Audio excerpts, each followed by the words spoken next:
नमस्कार ताईंनो, लाडकी बहीण योजनेच्या ई-केवायसीच्या वेबसाईटवर मोठा बदल झालेला आहे। ई-केवायसी मध्ये यामध्ये 2 प्रकारचे बदल करण्यात आले आहे। ज्या महिलांना पती नाहीत, वडील नाहीत, त्यांनी त्यांचा पर्याय निवडून आता शेवटच्या स्टेप पर्यंत ई-केवायसी करू शकता। आणि तुम्ही या अगोदरच ई-केवायसी प्रक्रिया पूर्ण केली असेल तरी पण तुम्हाला सुरुवातीपासून पुन्हा ई-केवायसी करता येत आहे।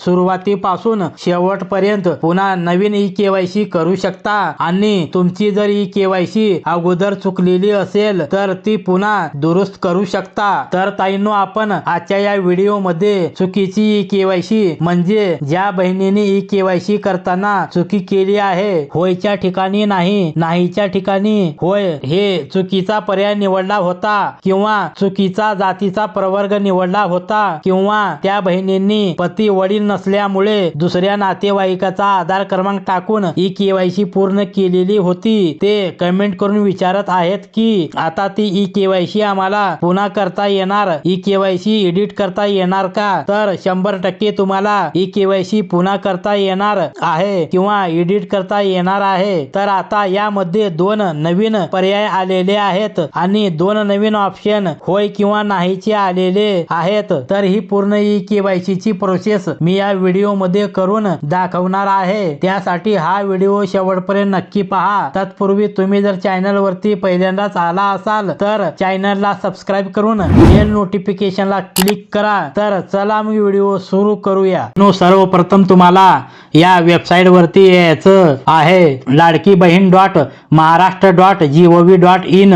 इथे आल्यानंतर या ठिकाणी नोटीस लागलेली आहे, हे वाचून घ्या। ई-केवायसी प्रक्रिया राबवित असताना लाभार्थ्याकडून पर्याय निवडताना संभ्रम असल्यामुळे ई-केवायसी करताना चुका झाल्या असल्यास किंवा पती किंवा वडील हयात नसलेल्या तसेच घटस्फोटित लाभार्थ्याची ई-केवायसी प्रक्रिया पूर्ण करण्यासाठी किंवा अद्याप ई-केवायसी प्रक्रिया केली नसल्यास येथे क्लिक करा।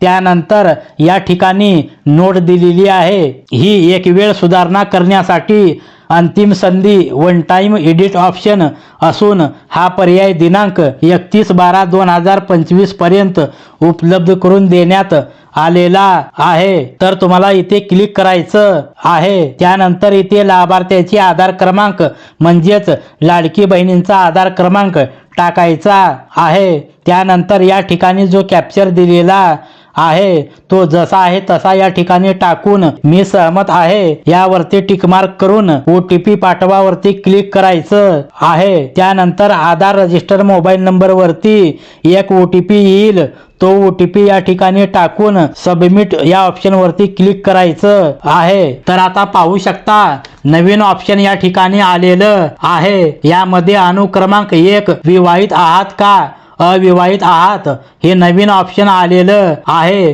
तुम्ही जर विवाहित असाल तर विवाहित सिलेक्ट करा आणि जर अविवाहित असाल तर अविवाहित सिलेक्ट करा। मी विवाहित सिलेक्ट केलेलं आहे। विवाहित सिलेक्ट केल्यानंतर या ठिकाणी नवीन 3 ऑप्शन आलेले आहेत। एक ऑप्शन मी व्यवस्थित समजून सांगतो। तुमचे जर पती हयात म्हणजेच जिवंत असतील तर पहिले ऑप्शन निवडायचं आहे, आणि तुमच्या पतीचे जर निधन झालेले असेल तर दुसरे ऑप्शन निवडायचे आहे, आणि घटस्फोट झालेला असेल तर तिसरं ऑप्शन निवडायचं आहे। समजा तुमचे पती हयात असतील तर पहिलं ऑप्शन निवडायचं आहे। हे निवडल्यानंतर पतीचे आधार क्रमांक टाकायला विचारेल, पतीचे आधार क्रमांक टाकायचं आहे, आणि या ठिकाणी जो कॅप्चर दिलेला आहे तो जसा आहे तसा टाकून मी सहमत आहे यावरती टिक मार्क करून OTP पाठवावरती क्लिक करायचं आहे। त्यानंतर आधार रजिस्टर मोबाईल नंबर वरती एक OTP येईल, तो OTP या ठिकाणी टाकून सबमिट करावरती क्लिक करायचं आहे। त्यानंतर या ठिकाणी जातीचा प्रवर्ग निवडायचा आहे, तुमचा जे असेल ते। आता तुम्हाला या ठिकाणी 2 नवीन पर्याय आलेले दिसतील। पहिला आहे माझ्या कुटुंबातील सदस्य नियमित कायम कर्मचारी म्हणून सरकारी विभाग, उपक्रम, मंडळ, भारत सरकार किंवा राज्य सरकारच्या स्थानिक स्वराज्य संस्थेत कार्यरत आहेत का नाही, तर आता इथे नाही सिलेक्ट करायचं आहे. या अगोदर आपण होय सिलेक्ट केलेलं होतं, आता सर्वांनी नाही सिलेक्ट करायचं आहे. त्यानंतर आता दुसरा प्रश्न, माझ्या कुटुंबातील सदस्य नियमित कायम कर्मचारी म्हणून सरकारी विभाग, उपक्रम, मंडळ, भारत सरकार, राज्य सरकारच्या स्थानिक स्वराज्य संस्थेमधून सेवानिवृत्तीनंतर निवृत्ती वेतन घेत आहात का, तर या ठिकाणी सुद्धा नाही हा ऑप्शन निवडायचं आहे. त्यानंतर खाली या ठिकाणी उपरोक्त अनुक्रमांक ए व बी यामध्ये देण्यात आलेली सर्व माहिती खरी असून खोटी आढळल्यास खोटी माहिती दिल्याप्रकरणी सक्त कार्यवाहीस पात्र राहीन यावरती क्लिक करून सबमिट करावरती क्लिक करायचं आहे. आपला जो विषय आहे तो संपलेला आहे. आपली KYC पडताळणी यशस्वीरित्या पूर्ण झालेली आहे असं एक तुम्हाला मेसेज दिसेल. आता ज्यांचे पती हयात आहेत त्यांचं आता काम पूर्ण झालेलं आहे. तर आता ज्यांचे पती वारले आहेत किंवा ज्यांचा घटस्फोट झालेला आहे अशा लाडक्या बहिणींची KYC कशी करायची ते सांगतो. त्यासाठी या ठिकाणी लाभार्थी आधार क्रमांक म्हणजेच लाडकी बहिणींचा आधार क्रमांक टाकायचं.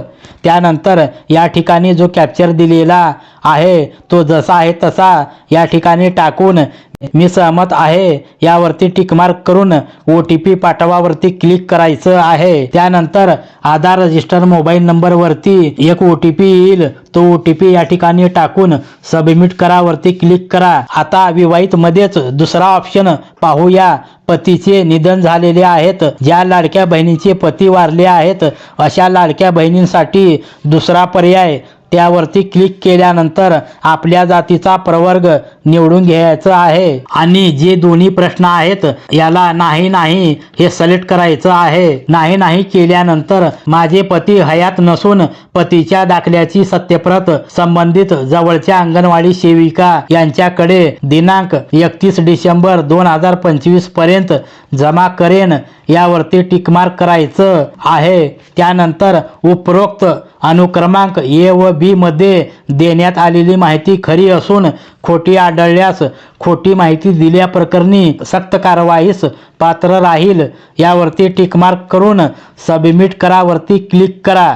त्यानंतर आपली जी KYC आहे ती सक्सेसफुली सबमिट होईल आणि आपल्याला एक मेसेज दाखवला जाईल, तुमची KYC पडताळणी प्रक्रिया पूर्ण झालेली आहे. तर आता ज्या लाडक्या बहिणीचे घटस्फोट झालेले आहे अशा लाडक्या बहिणींची KYC कशी करायची चला सांगतो. या ठिकाणी लाभार्थी आधार क्रमांक टाकायचं. या ठिकाणी जो कॅप्चर दिलेला आहे तो आहे तसा या ठिकाणी टाकून मी सहमत आहे यावरती टिकमार्क करून OTP पाठवावरती क्लिक करा. त्यानंतर आधार रजिस्टर मोबाईल नंबर वरती एक OTP येईल, तो OTP टाकून सबमिट करावरती क्लिक करा.